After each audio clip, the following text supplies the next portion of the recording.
Hello friends, welcome back to our YouTube channel. Friends, మనకి రీసెంట్లీగా Indian railways నుంచి permanent jobs అయినటువంటి group D ఉద్యోగాలకి సంబంధించి కేవలం 10th క్లాస్ అర్హతతో 32,438 వేకెన్సీస్తో జాబ్ నోటిఫికేషన్ రిలీజ్ చేసిన విషయం మీకు అందరికీ కూడా తెలిసిందే. అయితే ఒక జాబ్స్కి సంబంధించి ఈ వీడియోలో ఏంటంటే మీకు ఎలాంటి మిస్టేక్స్ లేకుండా మొబైల్లోనే సింపుల్గా ఎలా అప్లై చేయాలనేది అప్లికేషన్ ప్రాసెస్ అనేది ఎక్స్ప్లెయిన్ చేయబోతున్నాను. మనకి లాస్ట్ డేట్ కూడా ఎక్స్టెండ్ చేశారు, చాలా డేస్ అయితే ఉంది అప్లై చేయడానికి. కాబట్టి ఇంకా అప్లై చేయని వాళ్ళు వీడియోని చివరి దాకా చూసేసి ఇలా ఈ జాబ్స్కి అయితే అప్లికేషన్స్ పెట్టుకోండి. మీకు బెస్ట్ ప్రిఫరెన్స్ ఆర్డర్ కూడా చెప్పబోతున్నాను. అలాగే సేఫ్ జోన్ ఏది, బెస్ట్ మనకి డేంజర్ జోన్ ఏది అన్ని కూడా ఈ వీడియోలో అయితే డిస్కస్ చేస్తాను. కాబట్టి వీడియోని చివరి దాకా చూడండి. సో చూస్తున్న ప్రతి ఒక్కరికి కూడా చిన్న రిక్వెస్ట్ ఏంటి అంటే వీడియోని లైక్ చేసి ఒక చిన్న సపోర్ట్ అనేది ఇవ్వండి. మీ ఫ్రెండ్స్ కూడా షేర్ చేయండి. సో షేర్ చేసినట్లయితే వాళ్ళకు కూడా ఇక ఇన్ఫర్మేషన్ అనేది రీచ్ అవుతుంది. ఛానల్ని కొత్తగా చూస్తున్న వాళ్ళు ఇప్పుడే సబ్స్క్రైబ్ చేసుకొని చూడండి. డీటెయిల్స్లోకి వెళ్లే ముందు మీ అందరికీ కూడా ఒక పెద్ద గుడ్ న్యూస్ ఏంటి అంటే మన ఛానల్కి సంబంధించి ఆర్కే లాజిక్స్ యాప్లో మీకు రైల్వేకి సంబంధించి గ్రూప్ డి జాబ్స్కి ఇంట్లో ఉండి మీరు ప్రిపేర్ కావాలి అనుకున్నట్లయితే మీకు ఆన్లైన్లోనే క్లాసెస్ అయితే ప్రొవైడ్ చేస్తున్నాము. బైలింగ్వల్ లాంగ్వేజ్లో క్లాసెస్ ఉంటాయి. కేవలం 999 రూపీస్కి 1 year వ్యాలిడిటీ అయితే ప్రొవైడ్ చేస్తున్నాము. So top most senior faculties అయితే మీకు క్లాసెస్ అయితే మన యాప్లో అయితే అవైలబుల్గా ఉన్నాయి. వెంటనే మన ఛానల్కి సంబంధించి యాప్ అనేది డౌన్లోడ్ చేసుకుని ఇందులో మీకు ఫ్రీ డెమో వీడియోస్ కూడా ఉన్నాయి. చాలా రకాల కాంపిటేటివ్ ఎగ్జామ్స్కి సంబంధించి అన్ని రకాల కోర్సెస్ అయితే అందిస్తున్నాం. కాబట్టి ఇంట్రెస్ట్ ఉన్న వాళ్ళు ప్రతి ఒక్కరు కూడా వెంటనే యాప్ డౌన్లోడ్ చేసుకుని ఒకసారి కంటెంట్ చెక్ చేయండి. సో నచ్చితేనే మీరు కోర్స్ అనేది తీసుకునే ప్రయత్నం చేయండి. డీటెయిల్స్లోకి వెళ్ళినట్లయితే ఇండియన్ రైల్వేస్ నుంచి రిలీజ్ అయినటువంటి ఒక గ్రూప్ డి ఉద్యోగాలకి సంబంధించి రీసెంట్లీగా ఒక నోటీస్ అనేది రిలీజ్ అయింది. ఈ యొక్క లాస్ట్ డేట్ అనేది ఎక్స్టెండ్ చేస్తూ ఈ యొక్క నోటీస్ అనేది రిలీజ్ చేశారు. యాక్చువల్గా మనకి రేపటితోనే అప్లికేషన్ చేయడానికి సంబంధించి లాస్ట్ డేట్ అనేది ఇచ్చారు. కాకపోతే మనకి ఎక్స్టెండ్ చేస్తూ ఈ యొక్క నోటీస్ అనేది రిలీజ్ చేయడం అనేది జరిగింది. March 1st వరకు మనము ఈ యొక్క జాబ్స్కి అయితే అప్లై చేసుకోవచ్చు అనమాట. ఫీ అనేది పే చేయడానికి లాస్ట్ డేట్ వచ్చేసి March 3rd వరకు మీరు ఆన్లైన్లో ఫీ పేమెంట్ చేసుకోవచ్చు. అప్లై చేసిన వాళ్ళు ఏదైనా మిస్టేక్స్ చేస్తే మోడిఫికేషన్ అంటే ఎడిట్ చేసుకోవడానికి కూడా ఛాన్స్ అనేది ఇస్తున్నారు. అది ఎప్పటి నుంచి ఎడిట్ చేసుకోవచ్చు అంటే మీ అప్లికేషన్ అనేది March 4th నుంచి March 13th వరకు అయితే టైం అనేది ఇస్తున్నారు. ఇప్పుడు మనము అప్లికేషన్ ప్రాసెస్ అనేది చూద్దాం. గాయస్, యొక్క జాబ్స్కి సంబంధించి అప్లై చేయడానికి లింక్ అనేది మీకు డిస్క్రిప్షన్లో అలాగే కామెంట్ సెక్షన్లో అయితే ప్రొవైడ్ చేస్తాను. ఆ లింక్ పైన క్లిక్ చేసిన తర్వాత మీరు ఈ యొక్క rrbapply.gov.inకి సంబంధించినటువంటి వెబ్సైట్లోకి అయితే వస్తారు. వచ్చిన తర్వాత ఇక్కడ మీకు పైన అప్లై అని చెప్పేసి అయితే కనిపిస్తుంది. సో దీనిపైన అయితే క్లిక్ చేయాలి. సో క్లిక్ చేయగానే మీకు create N account, already have an account అని చెప్పేసి వస్తుంది. సో మీరు ఇంతకుముందు రైల్వే జాబ్స్కి సంబంధించి ఏఎల్బి కానీ టెక్నీషియన్స్కి సంబంధించి కానీ ఎన్టీపీసీ ఇతర జాబ్స్కి అప్లై చేసినట్లయితే సో డైరెక్ట్గా ఆల్రెడీ హ్యావ్ ఎన్ అకౌంట్ పైన క్లిక్ చేయాలి. లేదంటే మాత్రం ఇక్కడ క్రియేట్ అన్ అకౌంట్ పైన క్లిక్ చేసి అప్లై చేయాల్సి ఉంటుంది. ఇక్కడ వాళ్ళు క్లియర్గా అయితే మెన్షన్ చేస్తున్నారు. ఇక్కడ ఓకే పైన క్లిక్ చేయండి. సో ఓకే పైన క్లిక్ చేసిన తర్వాత ఇక్కడ మీరు అకౌంట్ అనేది క్రియేట్ చేసుకోవడానికి సంబంధించి ఫస్ట్ ఇక్కడ మీ యొక్క 10th మెమో అనేది పక్కన పెట్టుకోండి. సో మీరు 10th మెమోలో ఎలా అయితే డీటెయిల్స్ ఉంటాయో యాజ్ ఇట్ ఈస్గా ఇక్కడ మీరు ఎంటర్ చేయాల్సి ఉంటుంది. ఫస్ట్ మీ యొక్క ఫుల్ నేమ్ అనేది ఇవ్వాలి. తర్వాత నెక్స్ట్ ఇక్కడ have you changed your name. So ఇక్కడ చేంజ్డ్ యువర్ నేమ్ అంటే నో అని చెప్పేసి పెట్టండి. సో నెక్స్ట్ వచ్చేసి డేట్ ఆఫ్ బర్త్. సో ఇక్కడ డేట్ ఆఫ్ బర్త్ వచ్చేసి as per 10th class memo ప్రకారం ఇక్కడ మీ యొక్క డేట్ ఆఫ్ బర్త్ అనేది సెలెక్ట్ చేసుకోవాలి. ఈ ఆప్షన్ పైన క్లిక్ చేసి తర్వాత మీ యొక్క జెండర్ అనేది సెలెక్ట్ చేయాలి. మళ్ళీ జెండర్ అనేది రీసెలెక్ట్ చేయాలంటే మళ్ళీ సెలెక్ట్ చేయాల్సి ఉంటుంది. తర్వాత మీ ఫాదర్ నేమ్ అలాగే మీ యొక్క మదర్ నేమ్ అనేది ఎంటర్ చేసిన తర్వాత నెక్స్ట్ ఇక్కడ కాంటాక్ట్ డీటెయిల్స్ ఇవ్వాలి. సో ఎందుకంటే మనకి ఫర్దర్ అప్డేట్స్ అనేవి తెలియడానికి ఇక్కడ మనము రైల్వేస్కి మన కాంటాక్ట్ డీటెయిల్స్ ఇవ్వాలి. తర్వాత ఇక్కడ ఏంటి అంటే ఈమెయిల్ అడ్రస్. సో మీ యొక్క ఈమెయిల్ అడ్రస్ అనేది ఫుల్ మొత్తం ఎంటర్ చేయాలి @తో సహా. తర్వాత మొబైల్ నెంబర్ అనేది ఇవ్వాలి. నెక్స్ట్ ఇక్కడ ఆధార్ వెరిఫికేషన్. సో మీ దగ్గర ప్రజెంట్ ఆధార్ కార్డ్ లేకుండా ప్రాబ్లం లేదు. ఒకవేళ ఆధార్ కార్డ్ లేని వాళ్ళు I do not have Aadhaar card పైన క్లిక్ చేసి మిగతా ఏదైనా ఐడెంటిఫిక్ వెరిఫికేషన్కి సంబంధించి పాన్ కానీ డ్రైవింగ్ లైసెన్స్ కానీ ఏదైనా ఉంటే అది కూడా అప్లోడ్ చేయొచ్చు, ప్రాబ్లం లేదు. సో మీ దగ్గర అందరి దగ్గర ఉంటాయి కాబట్టి ఆధార్ నెంబర్ అనేది ఎంటర్ చేసేసి డైరెక్ట్గా జనరేట్ ఆధార్ ఓటీపీ మీద క్లిక్ చేస్తే ఓటీపీ వస్తుంది. ఒక ఓటీపీ అనేది ఇక్కడ ఎంటర్ చేయండి. సో ఒకవేళ లేని వాళ్ళు ఒకవేళ ఓటీపీ ఇష్యూస్ ఉన్న వాళ్ళు ఏం చేయాలంటే సింపుల్గా ఇక్కడ మీరు I do not have Aadhaar card పైన క్లిక్ చేసినట్లయితే సో మీకు ఈ విధంగా I do not have Aadhaar verify అని చెప్పేసి ఆప్షన్స్ వస్తే మీరు దీనిపైన క్లిక్ చేస్తే ఇక్కడ ఐడెంటిటీ ప్రూఫ్ అడుగుతుంది. మీరు ఓటర్ ఐడి కానీ పాన్ కానీ పాస్పోర్ట్ కానీ డ్రైవింగ్ లైసెన్స్ కానీ పెట్టవచ్చు. సో పాన్ పెడితే ఇక్కడ పాన్ నంబర్ అడుగుతుంది. ఇష్యూయింగ్ అథారిటీ నేమ్ ఏదైనా ఒకటి ఇచ్చేసి ప్లేస్ ఆఫ్ ఇష్యూ అనేది ఇక్కడ ఎంటర్ చేసేసి సరిపోతుందన్నమాట. తర్వాత మీరు పాస్వర్డ్ అనేది క్రియేట్ చేసుకొని కన్ఫర్మ్ పాస్వర్డ్ మీద క్లిక్ చేసి తర్వాత క్యాప్చా ఇక్కడ ఇచ్చేసి ప్రివ్యూ అండ్ క్రియేట్ అనే అకౌంట్ మీద క్లిక్ చేస్తే మీకు ఇందులో అకౌంట్ అనేది క్రియేట్ అవుతుంది. నెక్స్ట్ ఏంటంటే మీరు ఏదైతే అకౌంట్ క్రియేట్ చేసుకుంటారో ఆ యొక్క అకౌంట్ తోటి ఇక్కడ లాగిన్ హియర్ అని చెప్పేసి ఉంటుంది. సో దీనిపైన క్లిక్ చేయాలి. సో క్లిక్ చేసి ఇక్కడ మీరు ఏంటి అంటే login with Aadhaar, login with RRB account అని చెప్పేసి ఉంటుంది. సో దీనిపైన క్లిక్ చేసి మీ యొక్క మొబైల్ నెంబర్ కానీ ఈమెయిల్ అడ్రస్ కానీ ఇచ్చేసి ఆ పాస్వర్డ్ ఎంటర్ చేసి ఇక్కడ I am not a robot పైన క్లిక్ చేసేసి లాగిన్ పైన క్లిక్ చేయాలి.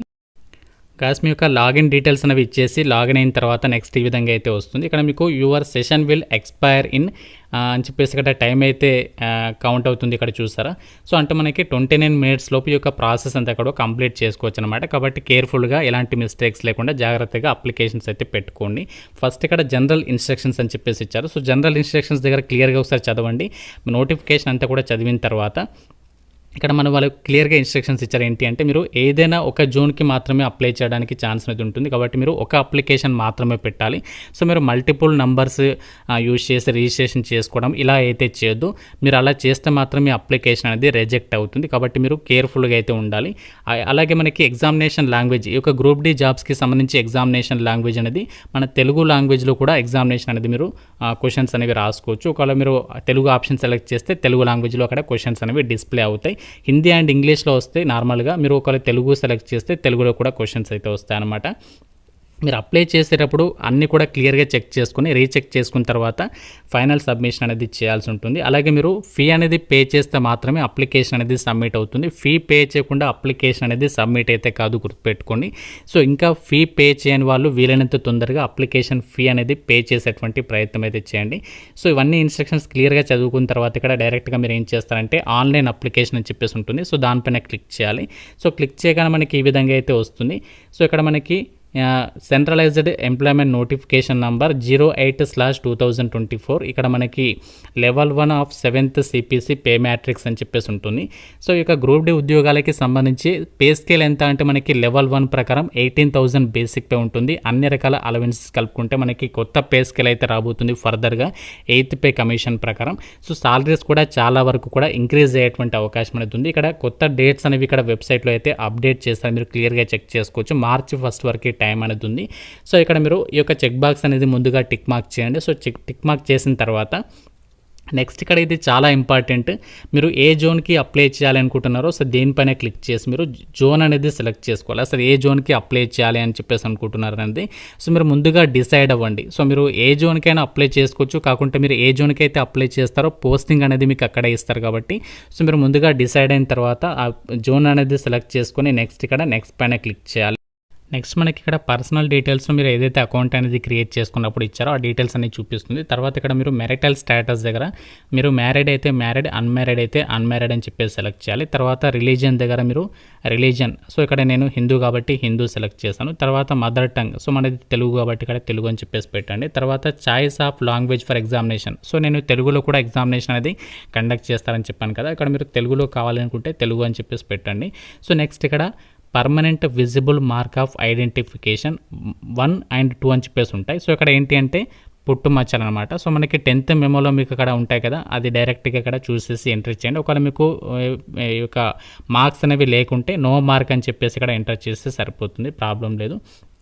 సో నెక్స్ట్ ఇక్కడ క్యాస్ట్, సో ఇక్కడ కమ్యూనిటీ డీటెయిల్స్, కమ్యూనిటీ అని చెప్పేసి ఉంది కదా, ఇక్కడ మీరు ఏం చేస్తారంటే ఒకవేళ మీరు జనరల్ ఓసీ వాళ్ళు అయితే యూఆర్ అని చెప్పేసి పెట్టండి. ఒకవేళ ఓసీలో మనకి ఈడబ్ల్యూఎస్ వాళ్ళు ఉంటారు కదా, సో ఎకనామికల్ వీకర్ సెక్షన్కి సంబంధించి వాళ్ళు ఒకవేళ ఈడబ్ల్యూఎస్ వాళ్ళు అయితే ఈడబ్ల్యూఎస్, ఒకవేళ ఎస్సీ వాళ్ళు అయితే ఎస్సీ, ఎస్టీ వాళ్ళు అయితే ఎస్టీ, ఓబీసీ వాళ్ళు అయితే ఇక్కడ ఓబీసీ అని చెప్పేసి సెలెక్ట్ చేయాలి. ఒకవేళ మీరు ఓబీసీ అయితే ఐ అండర్స్టాండ్ అండ్ అగ్రీ మీద క్లిక్ చేసిన తర్వాత మీరు నాన్ క్రిమిలియర్కి సంబంధించిన వాళ్ళైతే ఓబీసీ అయితే ఇక్కడ ఎస్ అని చెప్పి సెలెక్ట్ చేసేసి దానికి సంబంధించి ఇక్కడ మీరు caste, name of the caste, తర్వాత క్యాస్ట్ సర్టిఫికేట్ నెంబర్ ఉంటుంది కదా, ఆ నెంబర్ ఎంట్రీ చేసి ఇష్యూయింగ్ అథారిటీ నేమ్ అనేది ఇక్కడ సెలెక్ట్ చేసేసి డేట్ అనేది ఇక్కడ ఇవ్వాల్సి అయితే ఉంటుంది. సో ఇక్కడ మీరు అప్లై చేసేటప్పుడు సెంట్రల్ గవర్నమెంట్కి సంబంధించి ఏదైతే ఓబీసీ సర్టిఫికేట్ ఉంటుందో అదే పెట్టడానికి ట్రై చేయండి. మీరు స్టేట్ది పెట్టినా ప్రాబ్లం లేదు, ఇక్కడ మనకి ఎలాంటి టెన్షన్ అవసరం లేదు. సో ఇక్కడ మీరు ఎస్సీ వాళ్ళైతే ఎస్సీ అని చెప్పేసి పెట్టిన తర్వాత దానికి సంబంధించి ఇక్కడ డీటెయిల్స్ ఇచ్చేటప్పుడు సో ఇక్కడ ఎస్సీ వాళ్ళకి ఏంటి అంటే మీకు ఎస్సీ ఎస్టీ వాళ్ళకి రైల్వే ట్రావెల్ పాస్ ఎగ్జామినేషన్ రాయడానికి సంబంధించి ప్రొవైడ్ చేస్తున్నారు. కాబట్టి మీరు ఇక్కడ అప్లై చేసేటప్పుడు ఎస్ అని చెప్పేసి మెన్షన్ చేస్తే దానికి సంబంధించి క్యాస్ట్ సర్టిఫికేట్ని కూడా అప్లోడ్ చేయాల్సి ఉంటుంది. సో కాబట్టి మీరు ఏ క్యాస్ట్ అయితే క్యాస్ట్ సెలెక్ట్ చేసుకొని దాని తర్వాత దానికి సంబంధించి నెక్స్ట్ ఇక్కడ మీరు మీ యొక్క అడ్రస్ డీటెయిల్స్, సో మీ యొక్క పోస్టల్ అడ్రస్ డీటెయిల్స్లో పర్మనెంట్ అడ్రస్ ఏంటి, ప్రజెంట్ అడ్రస్ ఏంటి, ఆ డీటెయిల్స్ అన్ని కూడా ఎంటర్ చేసేయాలి. ప్లస్ మీరు ఇక్కడ అడ్రస్ డీటెయిల్స్ ఇచ్చేటప్పుడు అందులో అడ్రస్ డీటెయిల్స్ బాక్స్ ఏదైతే ఉందో అందులో కామా కానీ పులిస్ స్టాప్ కానీ ఐఫన్ ఇలాంటివి కామా కానీ పులిస్ స్టాప్ కానీ ఐఫన్ కానీ ఇలాంటివి ఏవి కూడా యూజ్ చేయదు. అలా యూజ్ చేస్తే మాత్రం మీకు నెక్స్ట్ స్టెప్కి అయితే వెళ్ళదు, గుర్తుపెట్టుకుని. నార్మల్గా మీరు విలేజ్ నేమ్, మండల్ నేమ్ అవన్నీ ఎంటర్ చేస్తే సరిపోతుంది. తర్వాత ఇక్కడ ఎక్స్ సర్వీస్మెన్ డీటెయిల్స్ అని చెప్పేసి వస్తుంది. ఇక్కడ మీరు ఒకవేళ ఎక్స్ సర్వీస్మెన్ అయితే ఎస్ లేకుంటే నో పెట్టండి. తర్వాత పీడబ్ల్యూడి ఫిజికల్లీ హ్యాండిక్యాప్డ్ వాళ్ళు అయితే ఎస్ పెట్టండి, లేకుంటే నో పెట్టండి మిగతా వాళ్ళు. తర్వాత స్క్రైబ్ డీటెయిల్స్లో ఇది నో అని చెప్పేసి ఉంచండి. తర్వాత next economically backward classes EBC certificate అంటే ఇది ఎవరికి ఇస్తారంటే ఎవరి యొక్క ఫ్యామిలీ ఇన్కమ్ అయితే 50,000 వరకు ఉంటుందో సంవత్సరం మొత్తం ఆదాయం, సో వాళ్ళకైతే ప్రొవైడ్ చేస్తారు. సో మ్యాక్సిమం తక్కువ మందికి అయితే ఉంటుంది కాబట్టి ఇక్కడ మీరు ఒకవేళ ఉన్న వాళ్ళు మాత్రమే ఎస్ పెట్టండి, లేకుంటే నో అని చెప్పేసి పెట్టండి. తర్వాత మీరు ఇండియన్ రైల్వేస్లో ఎంప్లాయా అని చెప్పేసి అడుగుతున్నారు, కాదు కాబట్టి ఇక్కడ నో పెట్టండి. ఆల్రెడీ ఎంప్లాయ్ అయినట్లయితే ఎస్ పెట్టండి. సో నెక్స్ట్ కరెంట్ ఎంప్లాయ్మెంట్ డీటెయిల్స్లో ఇక్కడ నాట్ అప్లికేబుల్ అని చెప్పేసి అయితే పెట్టండి. ఆల్రెడీ ఎంప్లాయ్ వాళ్ళు అయితే ఇక్కడ దీనికి సంబంధించి ఆప్షన్ మిగతా స్టేటా ఏ డిపార్ట్మెంట్లో వర్క్ చేస్తున్నారు, స్టేట్ గవర్నమెంటా సెంట్రల్ గవర్నమెంట్ అదే సెలెక్ట్ చేసుకోవాలి. సో తర్వాత ఏంటంటే course completed act apprentice. So ఎవరైతే ఈ యొక్క ఇండియన్ రైల్వేస్కి సంబంధించి అప్రెంటిస్షిప్ చేస్తారో సో వాళ్ళకి బెనిఫిట్ ఏంటి అంటే ఇక్కడ మీరు మీ యొక్క అప్రెంటిస్షిప్ కనుక చేస్తే ఇక్కడ ఎస్ పెట్టాలి. సో ఎస్ పెట్టేసి మీరు ఇంతకుముందు రైల్వేలో కనుక అప్రెంటిస్షిప్ చేస్తే దానికి సంబంధించి ఏ ట్రేడ్లో కంప్లీట్ చేశారో దానికి సంబంధించి ఎప్పటి నుంచి స్టార్ట్ అయింది ట్రైనింగ్, ఎన్ని మంత్స్ డ్యూరేషన్ అవన్నీ కూడా మీరు మెన్షన్ చేయాల్సి ఉంటుంది. సో నేను ఆల్రెడీ చాలాసార్లు మన ఛానల్లో రైల్వేస్కి సంబంధించి అప్రెంటిస్షిప్ వీడియోస్ అయితే చేశాను, మీకు అందరికీ కూడా తెలిసిందే.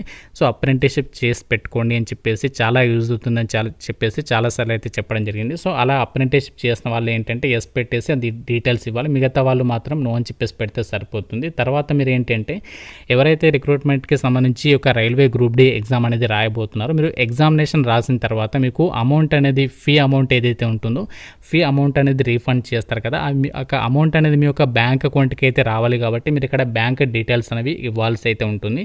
మీ యొక్క అకౌంట్ నెంబర్తో పాటు ఐఎఫ్ఎస్సి కోడ్, మీ యొక్క ఫుల్ నేమ్ అవన్నీ కూడా ఇవ్వాల్సి అయితే ఉంటుంది. అవన్నీ ఇచ్చేసి సేవ్ అండ్ నెక్స్ట్ పైన క్లిక్ చేయాలి. ఇక్కడ ఎడ్యుకేషనల్ క్వాలిఫికేషన్ అంటే విద్యా అర్హతకి సంబంధించినటువంటి డీటెయిల్స్ అనేవి ఎంట్రీ చేయాల్సి ఉంటుంది. ఒకవేళ మీరు 10th క్లాస్ మాత్రమే చదివితే 10th అనేది ఇక్కడ మెట్రికులేషన్ అని చెప్పేసి ఆప్షన్ సెలెక్ట్ చేసుకుని ఆ డీటెయిల్స్ అనేవి ఎంట్రీ చేస్తే సరిపోతుంది. లేదు మీరు ఐటీఐ కూడా చదివినట్లయితే అంటే ఇక్కడ 10th క్లాస్ వాళ్ళకి ఛాన్స్ ఉంటుంది, ఐటీఐ వాళ్ళకి కూడా ఛాన్స్ అనేది ఉంటుంది. అలాగే మీరు 10th పాటు ఐటీఐతో పాటు అప్రెంటిస్షిప్ చేస్తే దానికి సంబంధించి డీటెయిల్స్ని కూడా ఇక్కడ మీరు యాడ్ చేయొచ్చు అనమాట.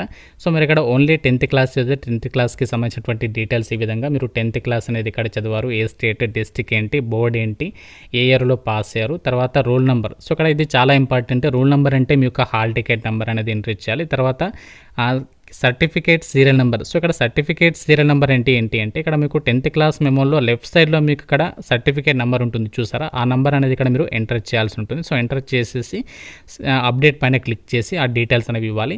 సో ఈ జాబ్స్కి అప్లై చేయడానికి మినిమం క్వాలిఫికేషన్ 10th పాస్ అయితే సరిపోతుంది. మీకు ఐటీఐ లేకుండా కూడా అప్లై చేసుకోవచ్చు. అందరికీ కూడా సమాన అవకాశాలు అయితే కల్పిస్తున్నారు కాబట్టి సో మీకు మినిమం 10th ఉంటే సరిపోతుంది. ఒకవేళ మీరు ఐటీఐ చేస్తే ఐటీఐ కూడా యాడ్ చేసుకోవచ్చు అనమాట. ఇక్కడ మీరు ఇక ఫోటోగ్రాఫ్ అనేది అప్లోడ్ చేయాలి, passport size photograph. So passport size photograph అనేది ఎలా ఉండాలంటే ఈ విధంగా మనకి ఇక్కడ గ్రీన్ మార్క్ ఇచ్చారు కదా, tick mark. So plain white background అయితే ఉండాలి. మీ ఫోటోగ్రాఫ్ అనేది ఈ విధంగా క్లియర్గా అయితే కనిపించే విధంగా అయితే ఉండాలి. సో దీనికి సంబంధించి ఇన్స్ట్రక్షన్స్ క్లియర్గా ఇచ్చారు. తర్వాత సిగ్నేచర్కి సంబంధించినటువంటి డాక్యుమెంట్ అనేది ఇక్కడ అప్లోడ్ చేయడానికి సంబంధించి ఇన్స్ట్రక్షన్స్ ఇచ్చారు. ఇక ఫైల్ సైజ్ అనేది ఎంతలోపు ఉండాలి అంటే పాస్పోర్ట్ సైజ్ ఫోటోగ్రాఫ్ వచ్చేసి మాత్రం మినిమం వచ్చేసి 50 KB నుంచి మ్యాక్సిమం 100 KB లోపు ఉండాలి. అలాగే సిగ్నేచర్ వచ్చేసేమో 30 నుంచి 50 KB లోపు ఉండాలి. ఫార్మాట్ వచ్చేసి జేపీఈజీ లేదా జేపీఈజీ ఫార్మాట్లో ఈ యొక్క డాక్యుమెంట్ అనేది అప్లోడ్ చేయాలి అని చెప్పేసి ఇక్కడ క్లియర్ ఇన్స్ట్రక్షన్స్ అయితే ప్రొవైడ్ చేయడం అయితే జరిగింది. సో ఆ డాక్యుమెంట్స్ అనేవి అప్లోడ్ చేసిన తర్వాత సేవ్ అండ్ నెక్స్ట్ పైన క్లిక్ చేయాలి. ఫోటోగ్రాఫ్ అండ్ సిగ్నేచర్ డాక్యుమెంట్స్ అనేవి అప్లోడ్ చేశాను. సో చేసిన తర్వాత నెక్స్ట్ ఇక్కడ మనకి పోస్ట్ ప్రిఫరెన్స్ అనేది సెలెక్ట్ చేయాల్సి ఉంటుంది. సో ఇక్కడ పోస్ట్ ప్రిఫరెన్స్ అంటే ఏంటి అంటే సో ప్రజెంట్ మనకి సికింద్రాబాద్ జోన్, ఇక్కడ నేను సికింద్రాబాద్ జోన్ సెలెక్ట్ చేశాను కాబట్టి సో సికింద్రాబాద్ జోన్లో ప్రజెంట్ అవైలబుల్గా ఉన్నటువంటి పోస్ట్ల డీటెయిల్స్ అనేవి ఇక్కడ మనకి లెఫ్ట్ సైడ్ అయితే చూపిస్తుంది. సో ఇక్కడ మీరు జస్ట్ ప్లస్ సింబల్ మీద క్లిక్ చేసేసి ఆ పోస్ట్లు అనేవి ప్రిఫరెన్స్ ఆర్డర్ అనేది అక్కడ మీరు సెలెక్ట్ చేస్తే సరిపోతుంది అనమాట. సో మీరు ఇక్కడ జస్ట్ ప్లస్ సింబల్ మీద క్లిక్ చేస్తే ఆ పోస్ట్ అనేది ఇక్కడ యాడ్ అవుతుంది. సో ఆ విధంగా మీరు ప్రిఫరెన్సెస్ ఆర్డర్ అనేది ఫస్ట్ ఏ పోస్ట్కి ప్రిఫరెన్స్ అనేది ఇవ్వాలి అనుకుంటున్నారో ఆ విధంగా మీరు ఫస్ట్ ఆ పోస్ట్ అనేది సెలెక్ట్ చేసుకోండి. సో ఇక్కడ మీరు సెలెక్ట్ చేసేటప్పుడు కేర్ఫుల్గా అయితే ఇవ్వండి. ఫస్ట్ ఇక్కడ ఏదైతే సెలెక్ట్ చేసుకోవాలనుకుంటున్నారో ఈ విధంగా మీరు ర్యాండమ్గా మీరు ఫస్ట్ ఒక లిస్ట్ చూసుకుంటే ఆల్రెడీ నేను వీడియో చేశాను దీనిపైన ఏ విధంగా మనము ప్రిఫరెన్సెస్ ఆర్డర్ అనేది పెట్టాలనేది. సో ఆ విధంగా మీరు ప్రిఫరెన్సెస్ ఆర్డర్ అనేది ఈ విధంగా అన్ని పోస్టులు అనేవి సెలెక్ట్ చేసిన తర్వాత ఈ యొక్క చెక్ బాక్స్ అనేది టిక్ చేసేసి ఈ యొక్క చెక్ బాక్స్ కూడా టిక్ చేసి ఎంటర్ ద ప్లేస్. సో ఇక్కడ మీరు ఎక్కడి నుంచి అప్లై చేస్తున్నారో ఆ యొక్క ప్లేస్ నేమ్ అనేది ఇక్కడ ఎంటర్ చేసేసి డైరెక్ట్గా సేవ్ మీద క్లిక్ చేసిన తర్వాత ప్రివ్యూ అప్లికేషన్ మీద క్లిక్ చేయాలి. మీరు సేవ్ చేసి ప్రివ్యూ అప్లికేషన్ పైన క్లిక్ చేయగానే అప్లికేషన్ ప్రివ్యూ అని చెప్పేసి వస్తుంది. ఈ విధంగా అంటే మీరు ఏదైతే డీటెయిల్స్ ఇచ్చారో ఆ డీటెయిల్స్ అన్నీ కూడా ఒక దగ్గర చూపిస్తుంది. అన్నీ కూడా కరెక్ట్గా ఇచ్చారా లేదా మళ్ళీ ఒకసారి క్రాస్ వెరిఫై చేసుకోండి. సో చేసుకున్న తర్వాత ఫీ అనేది పే చేసి ఫైనల్ సబ్మిషన్ చేయాలి. గ్యాస్ మీరు అన్ని డీటెయిల్స్ అనేవి మళ్ళీ ఒకసారి చెక్ చేసుకున్న తర్వాత I have రీచెక్డ్ the about details and found correct అన్నీ కూడా కరెక్ట్గా అనిపిస్తే అప్పుడు ఇక చెక్ బాక్స్ అనేది టిక్ చేసేసి సో డైరెక్ట్గా ఏంటంటే సబ్మిట్ మీద క్లిక్ చేయాలి. సో సబ్మిట్ మీద క్లిక్ చేయగానే మనకి పేమెంట్కి సంబంధించి విండోకి అయితే వెళ్తుంది. నెక్స్ట్ అనేది సబ్మిట్ మీద క్లిక్ చేయగానే మీకు నెక్స్ట్ ఈ విధంగా పేమెంట్ డీటెయిల్స్కి సంబంధించి ఫీ డీటెయిల్స్ అని చెప్పేసి ఈ విధంగా మనకు ఒక పేజ్ అనేది వస్తుంది. ఇక్కడ ఎస్సీ ఎస్టీ పీడబ్ల్యూడి వాళ్ళు కేవలం 250 రూపీస్ అనేది పే చేయాలి. సో మీకు ఎగ్జామినేషన్ అటెండ్ అయిన తర్వాత ఫీ అనేది రీఫండ్ చేస్తారు. మిగతా వాళ్ళు 500 రూపీస్ అనేది పే చేయాలి. వీళ్ళకి ఏంటంటే 400 రూపీస్ అనేది రీఫండ్ అనేది చేయడం జరుగుతుంది. సో ఈ విధంగా మీరు ఇక్కడ అమౌంట్ పే చేసేస్తే మీకు అప్లికేషన్ అనేది ఫైనల్ సబ్మిషన్ అనేది కంప్లీట్ అవుతుంది. అప్లికేషన్ ఫీ పే చేయకుండా మాత్రం అప్లికేషన్ సబ్మిట్ అయితే కాదు. సో మీరు ఫీ అనేది మీరు పే చేయడానికి మీ యొక్క క్రెడిట్ కార్డు కానీ డెబిట్ కార్డు కానీ యూపీఐ పేమెంట్స్ యాప్ కానీ యూజ్ చేసి మీరు డైరెక్ట్గా పేమెంట్ చేసేసేయండి. సో చేసిన తర్వాత ఇక్కడ మీకు పైన అప్లికేషన్ హిస్టరీ అని చెప్పేసి కనిపిస్తుంది చూస్తారా. సో దానిపైన క్లిక్ చేసి మీరు అప్లికేషన్ అనేది సబ్మిట్ అయిందా లేదా అని చెప్పేసి కూడా మీరు చెక్ చేసుకోవచ్చు అనమాట. సో ఇలా మనము ఈ యొక్క గ్రూప్ డి ఉద్యోగాలకి అప్లికేషన్ అనేది సబ్మిషన్ అనేది చేసుకోవచ్చు. సో సబ్మిషన్ చేసిన తర్వాత సబ్మిట్ అయిందా లేదా అని చెప్పేసి అప్లికేషన్ హిస్టరీలోకి వెళ్ళి చెక్ చేసుకోవచ్చు. అక్కడ నుంచి మీరు ప్రింట్అవుట్ కూడా తీసుకోవచ్చు. ఫ్రెండ్స్ ఈ విధంగా మీరు ఇక రైల్వేకి సంబంధించి గ్రూప్ డి ఉద్యోగాలకి ఇంకా ఎవరైతే అప్లికేషన్ చేయలేదో అప్లికేషన్స్ అనేవి వీలైనంత తొందరగా అప్లికేషన్ సబ్మిషన్ చేసుకునే ప్రయత్నం చేయండి. సో మీరు ఏ జోన్కి అయితే అప్లై చేస్తారో మీకు ఫస్ట్ పోస్టింగ్ అనేది అక్కడ ఇస్తారు. ఫర్దర్గా మనము ట్రాన్స్ఫర్స్ అయితే పెట్టుకోవచ్చు. అయితే చాలామంది ఏ జోన్ బెస్ట్, ఏ జోన్ సేఫ్ జోన్, ఏ జోన్ డేంజర్ జోన్ అని చెప్పేసి అడుగుతున్నారు. ఇది మనకి ఇంకా ఎగ్జాక్ట్గా అయితే తెలియదు ఎవరికి కూడా. సో ఎందుకంటే మనకి ఏదైతే మనకి అప్లికేషన్ లాస్ట్ డేట్ అనేది కంప్లీట్ అవుతుందో అప్లికేషన్ లాస్ట్ డేట్ అనేది కంప్లీట్ అయిన తర్వాత మాత్రం మనకి ఎన్ని అప్లికేషన్స్ వచ్చాయి, అక్కడ ఎన్ని పోస్టులు ఉన్నాయి, దాన్ని బట్టి మనము డిసైడ్ చేయొచ్చు అనమాట. సో ఇప్పుడే మనము డిసైడ్ అయితే చేయలేము. సో ఇది చాలా వరకు ఎవరికి కూడా తెలియదు. ఏదో అందరూ కూడా వ్యూస్ కోసం అయితే చేస్తున్నారు. ఇది సేఫ్ జోన్, ఇది డేంజర్ జోన్ అని చెప్పేసి ఎగ్జాక్ట్గా మనము ఎప్పుడు చెప్తామంటే సేఫ్ జోన్, డేంజర్ జోన్ అనేది ఎక్కడైతే ఎక్కువ అప్లికేషన్స్ వస్తాయో అది మనము డేంజర్ జోన్ కింద పరిగణిస్తాం. ఎక్కడైతే అప్లికేషన్స్ అనేది తక్కువ వస్తాయో అది మనము సేఫ్ జోన్ కింద అయితే పరిగణిస్తాము. పోస్టులను బట్టి అది డిసైడ్ అయితే అవుతుంది. సో కాబట్టి మనకి మన స్టేట్లోనే పోస్టింగ్ రావాలి అనుకుంటే మాత్రం మన సికింద్రాబాద్ జోన్ సెలెక్ట్ చేసుకోండి. నాకు అలా ఏం లేదు, నాకు ఇక్కడికి నుంచి రైల్వే జాబ్ కావాలి, ఎక్కడ వచ్చినా పర్వాలేదు అనుకుంటే సో మీరు పోస్టుల వారీగా ఒకసారి అనాలిసిస్ చేసుకొని మీరు వేరే స్టేట్కి అప్లికేషన్ పెట్టుకునే ప్రయత్నం అయితే చేయండి. ఫ్రెండ్స్ ఇది మనకి రైల్వే శాఖకి సంబంధించి గ్రూప్ డి ఉద్యోగాలకి సంబంధించి అప్లికేషన్ ప్రాసెస్కి సంబంధించి డీటెయిల్స్. ఇంకా మీకు ఏమైనా డౌట్స్ ఉంటే ఈ రిక్రూట్మెంట్కి సంబంధించి అప్లికేషన్ ప్రాసెస్లో నాకు ఏమైనా డౌట్ ఉంటే కామెంట్ అయితే చేయండి. సో ప్రతి ఒక్కరు కూడా లైక్ చేసి ఒక వీడియోని మీ ఫ్రెండ్స్కి అయితే షేర్ చేయండి. లాస్ట్ డేట్ వరకు అయితే వెయిట్ చేయొద్దు, వెంటనే అప్లై చేసుకోవడానికి ట్రై చేయండి. Thank you so much.